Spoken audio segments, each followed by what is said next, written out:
대강절 네 번째 주일입니다. 이 주일을 주님의 거룩한 성전에서 함께 하나님을 예배함으로 영광을 돌리는 여러분에게 주님이 주시는 참된 평안과 은혜와 축복이 여러분의 삶 속에 충만하기를 주님의 이름으로 축원합니다. 오늘 예배에 나온 여러분을 주님의 이름으로 환영하고 또 주님의 이름으로 축복합니다. 우리 옆에 계신 분들을 좀 같이 좀 축복해 주시죠. 사랑합니다. 축복합니다. 오늘 함께 읽으신 본문의 말씀 마태복음 2장 1절로 12절의 말씀을 중심으로 해서 우리 동방박사에 관한 이야기를 여러분과 함께 나누려고 합니다. 이 대강절 절기에 전해지는 아주 단골 메뉴와 같은 그런 몇 개의 말씀이 있습니다. 우리 지난주에도 여러분이 함께 살펴보신 것처럼 누가복음 1장과 마태복음 1장에 바로 예수님에 관한 수태고지에 관한 말씀, 또 아마 그 다음에 또 단골 메뉴처럼 들려지는 말씀이 동방박사에 관한 이야기가 아닌가 생각을 해봅니다. 오늘 여러분과 함께 이 동방박사에 관한 이야기를 함께 나누기 원하는데요. 먼저 여러분에게 좀 우리가 동방박사에 관한 우리가 갖는 흔한 두 가지의 오해가 있습니다. 그것을 먼저 좀 말씀을 드리고 오늘 이 동방박사에 관한 이야기를 좀 함께 풀어가고자 합니다. 여러분 보통 어떻게 알고 있습니까? 우리는 동방박사 세 사람 이렇게 알고 계시죠? 동방박사가 세 사람이다. 여러분 세 명의 동방박사가 와서 예수님께 경배하는 게 맞습니까? 틀립니까? 맞을 수도 있고 아닐 수도 있습니다. 정확한 것은 성경에 여러분 나와 있지 않습니다. 다만 동방에서 온 그 박사들이 혼자는 아니에요. 여럿이 함께 왔고 그들 중에 세 가지 준비된 예물을 주님 앞에 드렸을 뿐입니다. 근데 세 명이 왔다라는 그러한 근거는 성경에는 없습니다. 그러니까 동방박사는 많은 다수의 사람들이었을 거다. 여러분 그 먼 거리를 세 명이서 올 수 있을 확률은 극히 적습니다. 그리고 이 사람이 드렸던 황금과 유황과 모략은 그 당시에 참 존귀한 것이었어요. 그러니까 그런 것을 가질 만한 사람들은 아마 좀 부유한 사람들이었을 겁니다. 그러니까 자기 밑에 수하에 거느리는 뭐 호위무사나 아니면 종들이 많이 있었을 거예요. 그들과 함께 와서 예수님께 경배를 드렸다라고 우리는 생각하시면 될 것 같습니다. 또 하나의 오해가 보통 있습니다. 그 오해가 여러분 무엇일까요? 예수님을 이 동방박사 세 사람이 마구간에서 경배를 드렸다. 맞습니까? 틀립니까? 지난주에 우리 노인 목장들 종강 예배를 하면서 그 세계 오산에 있는 세계 복음 성막센터에 다녀왔어요. 어르신들을 모시고 다녀왔는데 거기 3층인가 이렇게 올라가면 예수님의 생애를 이렇게 모형 어떤 인형들을 이렇게 해서 예쁘게 만들어서 쭉 전시해 놨습니다. 그 전시하는 예수님의 생애를 이야기할 때 맨 처음에 뭐가 있냐면요. 어떤 모형이 있냐면 동방박사 세 사람이 낙타를 타고 별을 보고 이렇게 낙타를 타고 가는 모습이 가장 먼 처음에 나옵니다. 그리고 그 다음에 나오는 모습이 무엇이냐면 마구간, 말구 위에 예수님 어린아이가 이렇게 높여 있고 이 동방박사 세 사람이 황금과 유황과 모략을 그 마구간에서 예수님 앞에 이렇게 드리는 그러한 모습이 이렇게 모형으로 나와 있습니다. 네, 보통은 이제 여러분 그렇게 많이 생각하는데 그것은 아닙니다. 오늘 여러분 본문의 말씀 11절에서도 분명하게 이야기를 하죠. 한번 여러분 11절을 한번 봐보세요. 같이 읽어보십시다. 시작. 집에 들어가 아기와 그의 어머니 마리아가 함께 있는 것을 보고 엎드려 아기께 경배하고 보배함을 열어 황금과 유황과 모략을 예물로 드리니라. 어디로 들어갔습니까? 예, 집하고 마구간은 분명히 그 헬라어 원어가 다릅니다. 마구간에 가서 말구유에 있는 아기 예수님께 경배한 것은 아니죠. 이미 말구유에서 태어나셨어요. 그리고 여러분 태어나신 예수님께서 이제 마리아와 요셉의 손에 의해서 이제 안정된 거처를 이제 마련을 하시게 된 겁니다.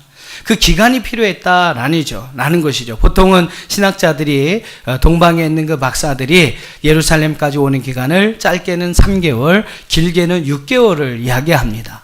그러니까 여러분 아이가 탄생했을 때 별이 떠올랐을 거 아닙니까? 근데 그 떠오르는 어떤 그 이후로 3개월 혹은 6개월 후에 예수님의 집으로 찾아가서 예수님께 경배를 드린 것으로 이제 많은 학자들이 이야기를 합니다. 그래서 이제 보통 우리가 말구육간에 가서 예수님께 경배했다. 이런 이제 말은 조금 이제 틀린 내용이다라고 여러분 이제 생각하시면 됩니다. 아무튼 뭐 그런 말씀을 드리고요. 오늘 이제 동방박사에 관한 이야기를 여러분과 함께 나누는데 어떻게 보면 뻔한 그런 내용이기 때문에 참 이런 내용을 가지고 설교하기가 더 어렵습니다.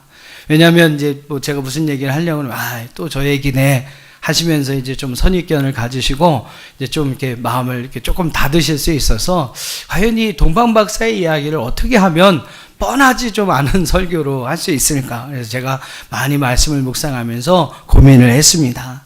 그런 가운데서 여러 가지 이제 뭐 자료들이나 여러 가지 이제 책들을 이제 살펴보고 또 여러 가지 자료들을 이렇게 준비해 보면서 제가 중요한 한 가지 사실을 깨달은 것이 있어요. 그래서 여러분 그것을 여러분과 함께 나누면서 말씀을 나누고자 합니다.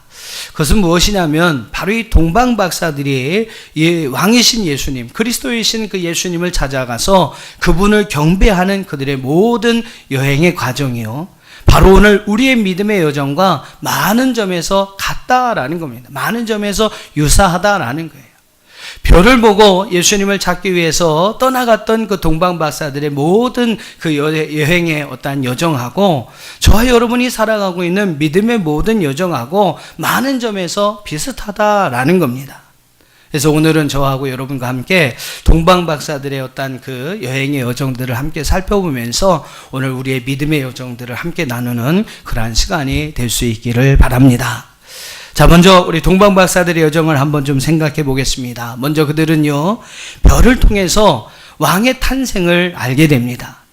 이상한 별, 희한한 별이 하나 떠올름으로 말미암아 그들은 유대인의 왕이 나셨구나. 그들이 드렸던 황금과 유황과 모략은요, 그 태어난 왕의 나라가 영원히 존귀한 나라가 될 것임을 상징하는 세 가지 예물인데 그 세 가지 예물을 가지고 유대인의 왕을 찾으러 나갔던 것을 보면 바로 그런 왕을 기대하면서 그런 메시아, 그러한 그리스도를 기대하면서 이들은 그러한 왕을 찾기 위해서 먼 여정을 떠나가게 됩니다. 별을 통해서 왕의 탄생을 발견하게 되었고 그 별은 바로 그들을 부르셨던 하나님의 부름, 하나님의 초청이었다라고 말할 수가 있을 겁니다. 자, 우리 본문의 말씀 1절과 2절을 한번 좀 다시 한번 읽어보겠습니다. 1절과 2절 같이 읽어보시죠. 시작. 동방으로부터 박사들이 예루살렘에 이르러 말하되 유대인의 왕으로 나시니가 어디 계시냐? 우리가 동방에서 그의 별을 보고 그에게 경배하러 왔노라 하니. 그들이 예루살렘에 온 이유가 있습니다. 그것은 바로 유대에서 난 왕으로 그리스도를 만나기 위해서 그들은 먼 곳을 떠나왔다라고 이야기를 합니다. 여러분, 그들이 어떻게 유대인의 왕이 나실 것을 알 수가 있었습니까? 그것은 바로 여러분 12절에 2절에서 이야기하는 것처럼 동방에서 그의 별을 보고 그를 경배하러 왔다라고 이야기를 하고 있어요. 바로 하나님께서 여러분 그들을 예루살렘으로 부르기 위해서 또 그 태어나신 아기 예수님께 경배하기 위해서 그들에게 별을 보여주셨다는 것이죠.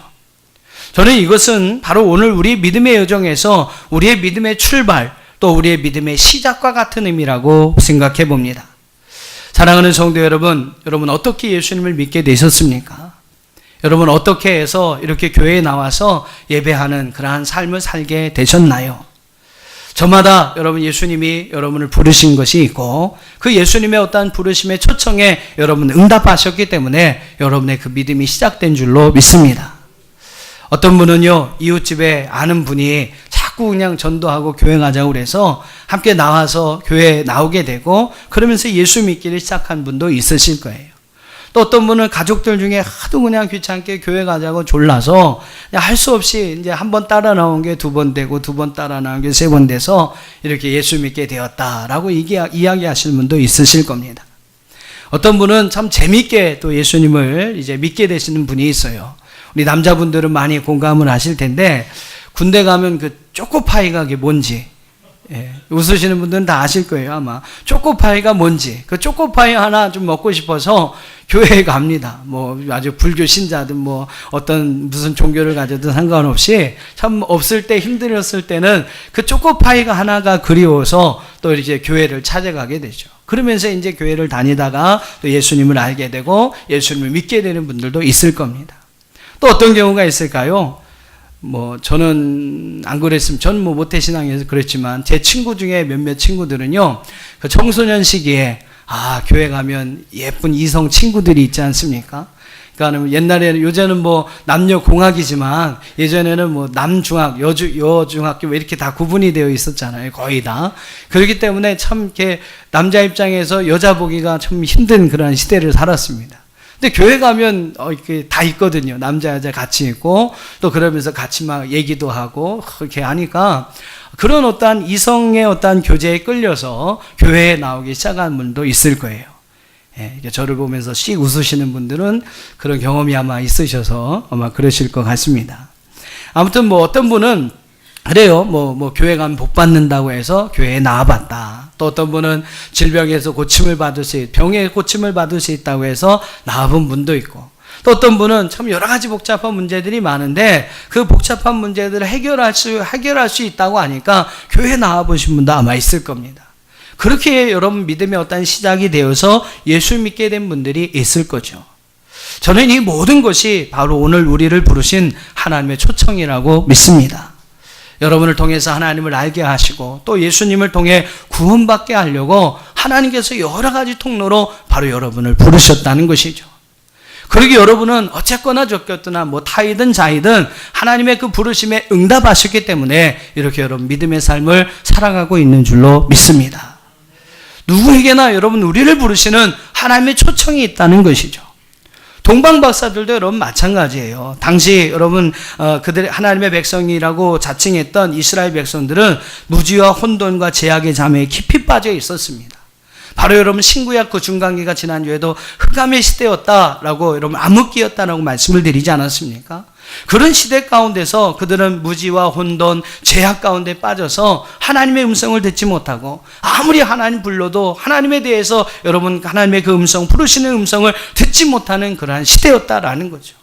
그러니까 하나님이 얼마나 답답하십니까? 그 백성들에게 이야기를 해도 그들이 듣지 않으니까 이방에 있는 동방의 박사들을 통해서라도 그들을 깨우치고 그들이 여러분 회개하고 하나님 앞에 돌아오기를 원하셔서 동방에 있는 그 박사들에게 별을 보여주시고 그 별에 대해서 연구하고 있었던 점성술사였던 이 동방의 박사들이 그 별을 찾기 위해서 바로 예루살렘에 와서 그 예루살렘을 소동케 만들었던 것입니다.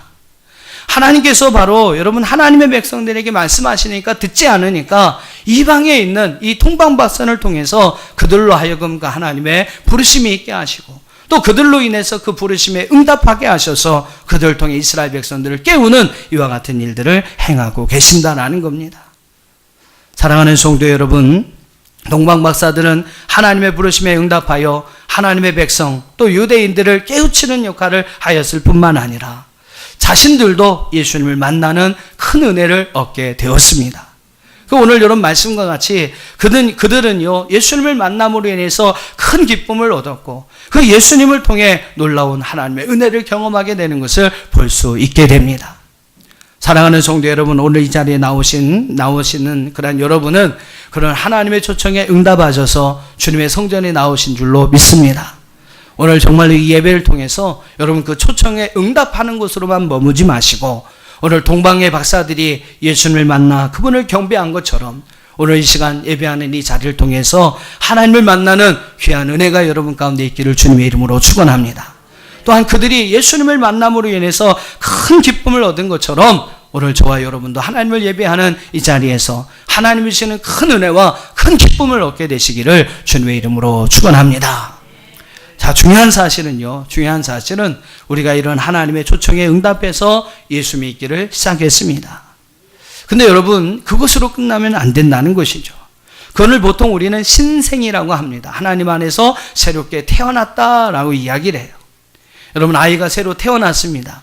근데 그 아이가 가만히 있는 거예요. 자라나지도 않고 크지도 않고 성장하지도 않고 그냥 그대로 있는 겁니다. 그럼 그게 정상입니까? 비정상입니까? 비정상이죠. 뭔가 잘못된 겁니다. 태어났으면 자라나야 합니다. 성장해야 합니다. 그게 어떻게 보면 정상인 것이죠. 여러분 마찬가지도 우리도 여러분 하나님 안에 믿음 안에서 신생 새롭게 태어났습니다. 그럼 여러분 그걸로 끝나서는 안 되는 거죠. 오늘 우리의 믿음이 자라나야 합니다. 할렐루야. 오늘 우리의 믿음이 성장해야 한다라는 거죠. 근데 여러분 중요한 것은 그 성장의 과정이 그리 쉽지만은 않다는 사실입니다. 우리의 믿음의 성장을 방해하는 요소들이 우리 주변에 너무나 많이 있어요. 동방 박사들에게도 여러분 그랬습니다. 하나님께서 여러분 그들에게 놀라운 은혜를 주셔서 그 별 하나를 바라보고 먼 여행을 계획하게 하셨어요. 처음에는 많은 기대와 많은 호기심을 가지고 그 여정을 출발했을 것입니다. 하지만 여러분 생각을 해보세요. 짧게는 3개월, 길게는 6개월이니까 그 여정을 한다는 것은 그 여행을 간다는 것은 그리 쉬운 일은 아니었을 것입니다. 그들은 동방이라는 그 지역에서 예루살렘까지 오는데 여러 군데의 그 사막 같은 곳을 지나야만 했습니다. 그렇기 때문에 그들은요 밤에만 움직일 수밖에 없었어요. 또 밤에 움직여도 마찬가지입니다. 낮에는 40도, 50도에 그러한 아주 뜨거운 그 태양빛에 의해서 아마 이동하는 게 거의 불가능했을 것이고, 밤에만 이동했을 거예요. 밤에만 이동했던 또 하나의 이유가 있을 텐데, 그게 무엇인지 아십니까? 그렇죠. 별을 보고 쫓아가야 되니까. 별을 보고 따라가야 했으니까 밤에만 이동해야 했을 것입니다. 그러니까 여러분 밤에도 사막은요, 기온이 쭉 떨어집니다. 그래서 거의 영하의 어떤 기온들을 유지하게 되는데, 그런 여러분 추운 어떤 상황과 환경 속에 더위와 그러한 추위와 싸우면서 3개월 혹은 6개월의 기간을 간다는 것은 만만치 않은 일이었을 것입니다. 중간중간에는 산적이나 도적대의 위험이 있었을 것이고 들짐승들의 그러한 위협이 있었을 거예요. 그러나 여러분 그 여정은 쉽지 않은 여정이었습니다. 처음에는 막 기대가 있었죠. 막 흥미진진했습니다. 야, 우리가 왕을 만나러 간다. 그런 기대 때문에 아마 그들은 별로 힘들지 않았을 겁니다. 그런데 여러분 시간이 점점 지나면서 이제는 기대감이나 기쁨보다는 원망과 불평이 생겼을 거예요.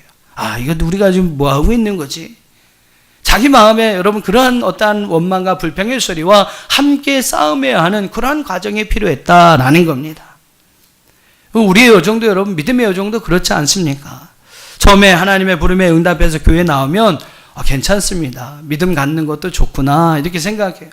찬송하니까 그냥 재밌기도 하고 기쁘기도 하고, 또 이게 하나님을 말씀을 듣는다는 것도 그렇게 나쁜 일도 아니고, 또 교회 와서 또 여러 사람들을 만나고 같이 교제하는 것도 좀 괜찮은 거거든요.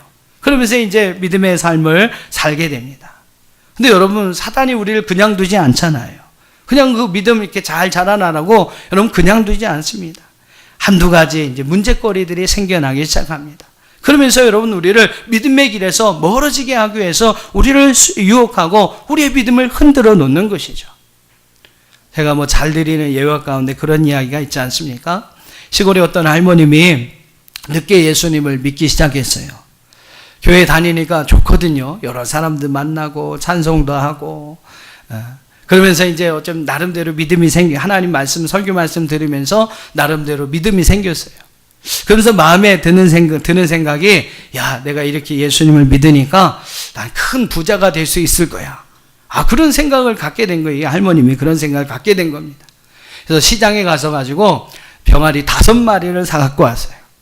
그리고 하나님 앞에 기도합니다. 하나님, 이 병아리를 빨리 막 자라나게 해서 새끼를 낳고 또 새끼를 낳고 또 새끼를 낳고, 그래서 제가 큰 부자가 돼서 어쨌든 이렇게 하나님을 위해서 일할 수 있게 해달라고 할머님이 이게 간절히 막 기도했어요. 어떻게 됐을까요? 하루 아침에 막 일어나서 막 병아리가 닭을 낳고 새끼 병아리를 낳고, 계란을 먼저 낳아야죠. 그러면서 막 그렇게 여러분 됐을까요? 참 안타깝게도 다음날 일어났는데 이 병아리 5마리 중에 2마리가 시름시름 앓기를 시작하더니 콕 죽어버리는 거예요. 병아리 5마리 중에서 큰 꿈과 기대를 가지고 기도했던 이 병아리 5마리가 2마리가 그 중에서 죽은 겁니다. 이 할머니가 이제 슬슬 시험에 들기를 시작하는 거예요.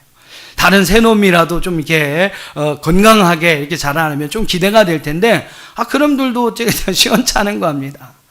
그래서 이제 교회에 비상이 걸렸어요. 새로나 할머님이 그래도 이렇게 참 믿음 생활을 잘 하고 계셨는데 이거 잘못한 병아리 5마리 때문에 시험이 들게 된 겁니다. 그러니까 교회가 비상이 걸린 거예요. 교회가 더불어 또 목사님도 같이 비상이 걸린 거예요. 그래서 성도님들하고 이렇게 몇 명하고 할머님이 이제 또 집에 신방을 갑니다. 결국 그 병아리를 낳게 해달라고. 이 병아리들이 건강해져서 그 병아리들을 쑥쑥쑥쑥 낳게 해달라고 그냥 간절히 기도하는 거예요. 병아리 머리에 이렇게 안수를 해가면서 주여 주시옵소서 낳게 하시옵소서 그냥 간절히만 목사님이 기도했습니다. 어떻게 됐을까요? 목사님이 너무 그냥 안수를 세게 하셨는지 모르겠지만 그 나머지 3마리도 다 죽어버린 겁니다. 나머지 3마리도 마저 죽어버린 거예요. 이 일로 오랫동안 그 할머니는 교회에 나오지 않으셨다고 합니다. 여러분 그런 우스개 얘기가 되겠습니다만 이런 믿음의 시험들이 분명히 있다라는 거예요.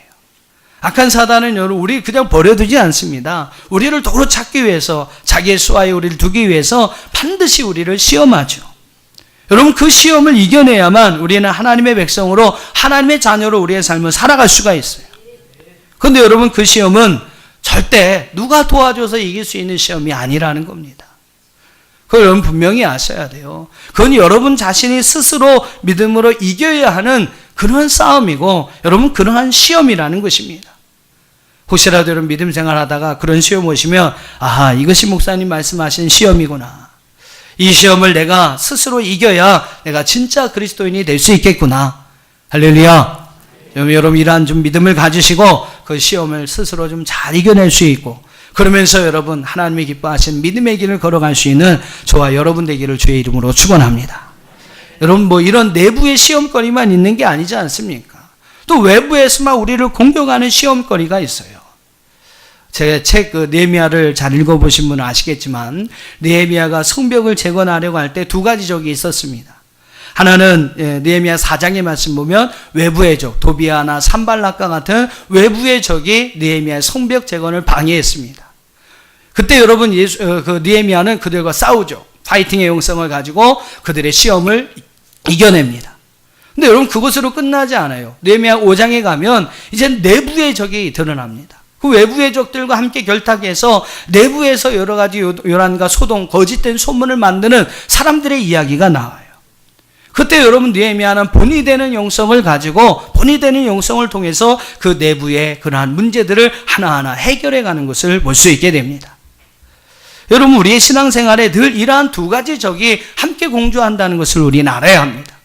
내 안에 어떤 믿음의 갈등을 주는 내부의 적이 있을 뿐만 아니라 외부의 여러 가지 사건들, 여러 가지 문제들이 여러분 우리를 괴롭히고 있다. 우리를 믿음에게서 멀어지게 하기 위해서 우리의 여러 가지 시험과 유혹을 주고 있다라는 거죠.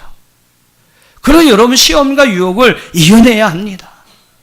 오늘 여러분 동방박사들 경우에도 마찬가지예요. 그들에게 있어서 2가지의 외부의 적이 있었습니다. 하나는 외부의 적이었는데 바로 헤롯 왕이었어요. 헤롯 왕. 우리 3절 말씀을 한번 읽어보겠습니다. 3절 같이 읽어보시죠. 시작.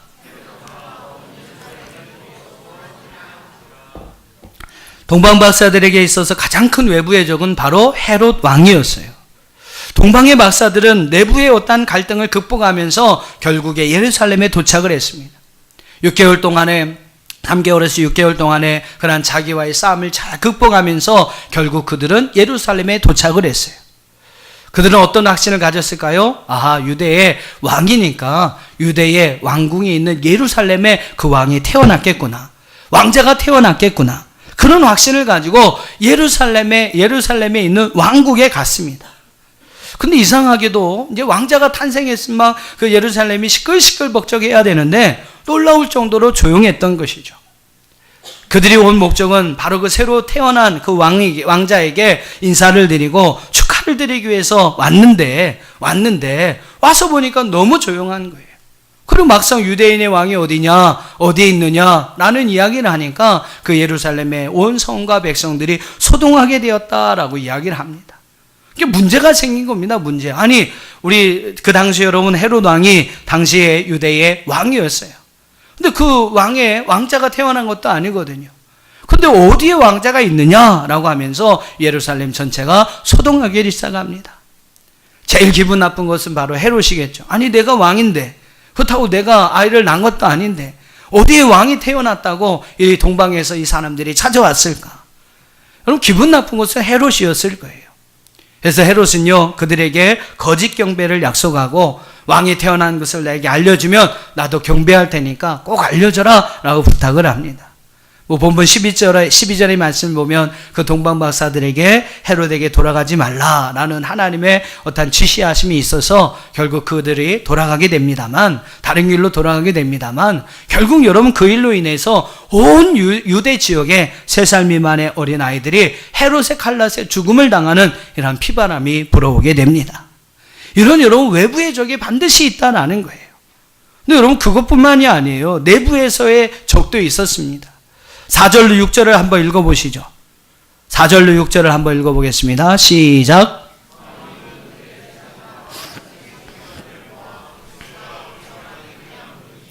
이르되 유대 베들레헴이 오니 이는 선지자로 이렇게 기록된 바, 또 유대 땅 베들레헴아 너는 유대 고을 중에서 가장 작지 아니하도다. 내게서 한 다스리는 자가 나와서 내 백성 이스라엘의 목자가 되리라 하였음이니라.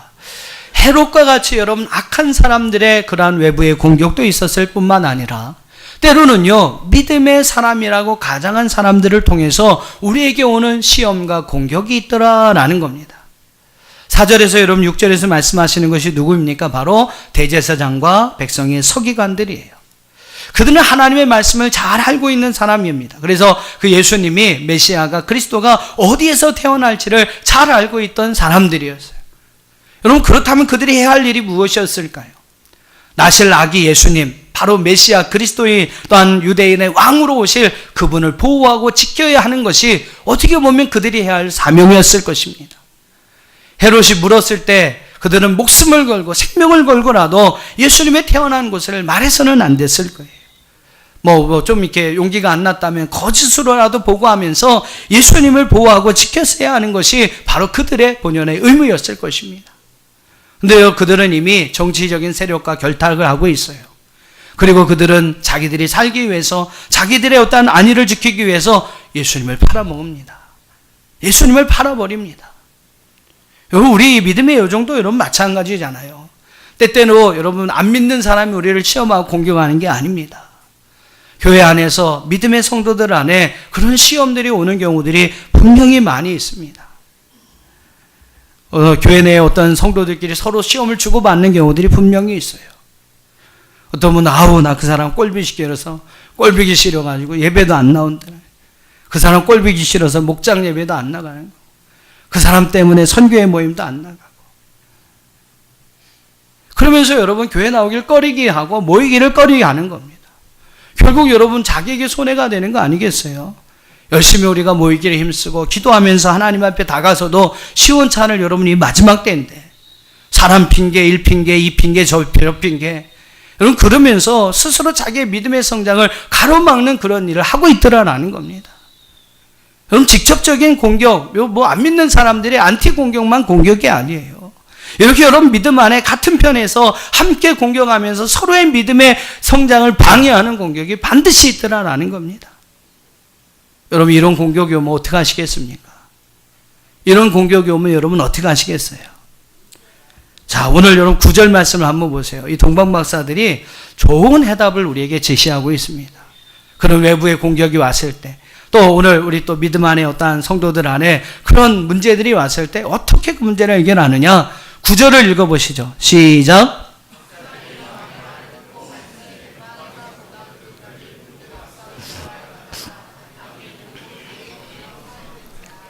여러분 어떻게 방어하시겠습니까? 그것은 딱 하나입니다. 방법은 딱 하나입니다. 하나님만 바라보는 것입니다. 사람을 바라보는 게 아니에요. 여러분 목사님 바라보는 게 아닙니다.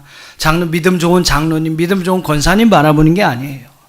저도 사람이고 그분들도 다 사람이기 때문에 실수가 있어요. 사람을 바라보면 여러분 시험 들기 딱 좋은 겁니다. 오늘 헤롯을 바라보고 대제사장과 서기관들을 바라봤다면 이 동방박사들은 결국 예수님을 못 만났을 겁니다. 그분에게 경배할 수가 없었을 거예요. 아마 그들은 헤롯에게 붙잡혀서 어떻게 보면 죽음을 당할 수밖에 없었을 것입니다. 10절로 12절까지에 있은 그러한 놀라운 은혜를 누릴 수 없었을 거예요. 그런데 여러분, 그들은요, 하나님께서 그들에게 보여주셨던 그 별을 계속해서 바라봤습니다. 잠시나마 그들은 별을 보지 아니하고 예루살렘을 봤어요. 아, 저곳에 가면 왕이 있겠구나. 그리고 그 왕의 탄생한 왕자를 만날 수 있겠구나. 별을 보고 예루살렘을 자랑한 것이 아니라 여러분, 사람을 보고 예루살렘을 보고 그 겉에 흠모할 만한 것을 보고 그들을 찾아간 것이죠. 근데 그것이 실수였구나 하는 것을 알게 됩니다. 그리고 이제 그들의 눈을 어디로 돌립니까? 9절에 보니까 다시 그들 앞에 나타난 동방에서 보던 그 별에 그들의 눈을 고정하게 됩니다. 그러니까 여러분, 그 별이 바로 예수님 앞으로 그들을 인도하게 되었던 것이죠. 사람을 바라보면요, 늘 시험거리 투성입니다. 근데 여러분, 하나님을 바라보며 하나님께서 오늘 우리를 이끌어 가시는 그 하나님의 인도하심을 바라보며 우리가 살아갈 수 있다면 우리는 정말로 예수님을 만나고 그 예수님 안에서 우리에게 주시는 놀라운 은혜와 축복을 누리게 될 줄로 믿습니다. 방법은 딱 하나입니다. 외부의 적, 내부의 적, 그 모든 공격에서 우리의 믿음을 지킬 수 있는 방법은 딱 하나예요. 한번 따라해 봅시다. 하나님만 바라보자. 하나님만 바라보자. 하나님만 바라보는 귀한 은혜가 저와 여러분 가운데 있기를 주님의 이름으로 축원합니다. 그분만 바라보며 정말로 그분께만 소망을 두며 그분만을 믿고 그분만을 따라갈 때에 우리는 우리의 모든 어떠한 시험을 능히 이겨내고 마침내 믿음의 완성을 이룰 수가 있을 것입니다. 믿음을 통해 우리에게 주신 하나님의 놀라운 축복을 이룰 수 있을 거예요. 그 믿음을 통해서 우리에게 주신 하나님의 축복이 무엇입니까? 우리 10절로 12절을 한번 읽어보시죠. 10절로 12절 같이 했습니다. 시작. 집에 들어가 아기와 그의 어머니 마리아가 함께 있는 것을 보고 엎드려 아기께 경배하고 보배함을 열어 황금과 유황과 모략을 예물로 드리니라. 그들은 꿈에 헤롯에게로 돌아가지 말라 지시하심을 받아 다른 길로 고국에 돌아가니라. 할렐루야.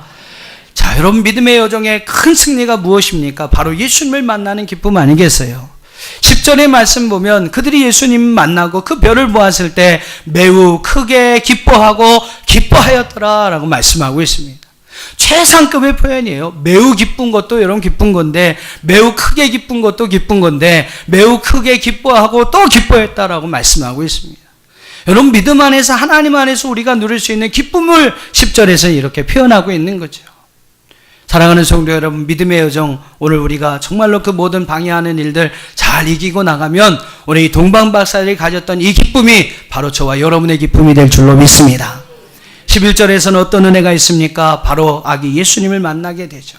그리고 그들이 가슴에 품고 그토록 간직하며 먼 길을 떠나왔던 황금과 유황과 모략 그 예물을 그분 앞에 드릴 수 있게 됩니다. 바로 그분을 경배하고 그분을 예배하는 삶을 살아가게 되었던 것이죠.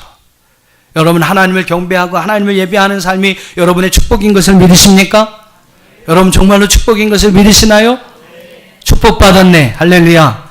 오늘 예배에 나와서 여러분 하나님 예배할 수 있는 여러분, 하나님께서 여러분에게 주신 가장 큰 은혜, 축복인 줄로 믿습니다. 오늘 이 축복의 시간을 통해 하나님께서 하늘의 활짝 열으시고 여러분에게 성령의 은혜를 부어주시고 또 여러분의 기도가 하나님 앞에 상달되고 또 예수님을 만남으로 하나님의 주시는 놀라운 은혜와 영적인 기쁨과 그런 하나님의 은혜와 귀한 축복이 여러분 안에 충만하게 될 줄로 믿습니다. 여러분, 예배하는 게 축복이라는 거죠. 동방박사들이 예수님 만나고 그분께 경배하고 그분께 예물을 드리는 거, 여러분, 이것이 그들이 받았던 그 축복이었습니다. 세 번째 12절에서 뭐라고 그랬습니까? 바로 하나님의 음성을 듣게 되죠. 이 음성을 여러분 듣지 못했다면 아마 그들은 헤롯에게로 돌아갔을 것이고 헤롯에게 죽음을 당했을 겁니다. 근데 여러분, 하나님께서 그들에게 말씀하시잖아요. 헤롯에게 돌아가지 말라. 그러한 지시함을 받고 그들은 다른 길로 자신의 고국으로 안전하게 돌아갑니다. 하나님의 음성을 들으면서 하나님의 인도하심을 따라 살아갈 수 있는 삶이 우리 가운데 보장된다는 거죠. 여러분, 믿으시기를 바랍니다. 오늘 우리가 하나님에 대한 여러분 믿음 가지고 살아가면 우리는 하나님의 인도하심을 받게 될 거예요. 여러 가지 위험사고 여러 가지 어려움도 있겠지만 그 모든 것을 능히 이길 수 있도록 하나님께서 저와 여러분의 길을 인도하여 주실 줄로 믿습니다. 말씀으로 하나님의 음성으로 하나님은 우리의 길을 인도하실 거예요. 그래서 반드시 여러분 오늘 우리를 안전하게 또 하나님의 주신 은혜와 축복의 길로 우리를 이끌어 주실 줄로 믿습니다. 우리를 이끌어 가시는 그 모든 믿음의 여정이 쉽지만은 않죠. 그러나 그 믿음의 여정을 잘 마쳤을 때 오늘 하나님이 주신 큰 기쁨이 저와 여러분의 기쁨이 될 것이고 오늘 예배함으로 하나님이 주시는 큰 은혜를 누리게 될 것이고 하나님의 음성으로 하나님과 함께 동행하는 삶을 우리가 살아가게 될 줄로 믿습니다. 오늘 하나님이 주신 믿음의 귀한 여정을 잘 마쳐서 이러한 은혜와 축복을 누리는 저와 여러분이 될 수 있기를 주님의 이름으로 축원합니다.